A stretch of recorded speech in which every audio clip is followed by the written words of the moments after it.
vous avez porté votre bracelet pendant une semaine, vous le remettez dans la boîte et vous le remettez dans la boîte. C'est qu'une semaine, il faut le porter? C'est qu'une semaine qu'il faut le porter. Ce bracelet en silicone, chacun de ces étudiants devra en porter un 24 heures sur 24. Ils se sont portés volontaires pour participer à une étude scientifique. Le principe, mesurer leur exposition aux perturbateurs endocriniens, des molécules chimiques si semblables aux hormones naturelles du corps qu'elles peuvent perturber leur message. Moi, je souffre d'endométriose.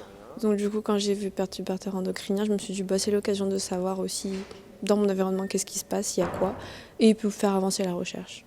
Sûrement se rendre compte qu'on est plus exposé que ce qu'on pense, mais ça permet aussi de conscientiser un petit peu tout ça, quoi. Je pense avoir un train de vie relativement safe, mais on verra bien de toute façon.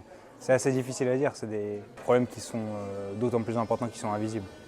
Car même si vous ne les voyez pas, ces perturbateurs endocriniens sont présents presque partout.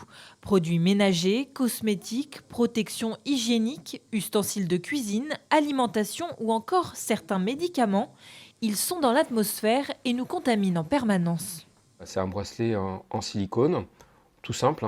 Il va capter les polluants qui environnent ce bracelet et donc qui nous environnent nous. Donc attention, on mesure l'exposition, on ne mesure pas l'imprégnation, ce qui est dans notre corps. Or, certains sont parfois très persistants, présents jusqu'à plusieurs dizaines d'années dans notre métabolisme. Et les scientifiques les associent à des problèmes d'infertilité, aux troubles du déficit de l'attention, à des cancers hormonaux dépendants ou encore à certaines maladies neurodégénératives.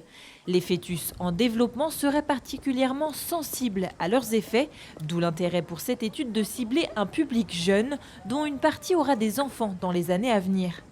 Une des solutions pour être moins exposé, changer sa consommation, réduire le plastique et les aliments ultra transformés par exemple.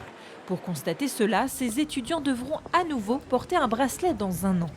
On va essayer de voir si les étudiants volontaires ont changé certaines habitudes pour réduire leur exposition. Et si ces changements d'habitude se traduisent par une mesure avec une quantité plus faible de ces polluants environnementaux.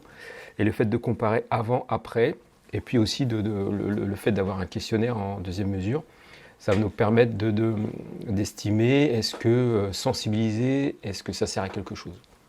Après analyse de leur bracelet, les étudiants recevront leurs résultats sous forme de jauge colorée, accompagnée d'un rapport explicatif.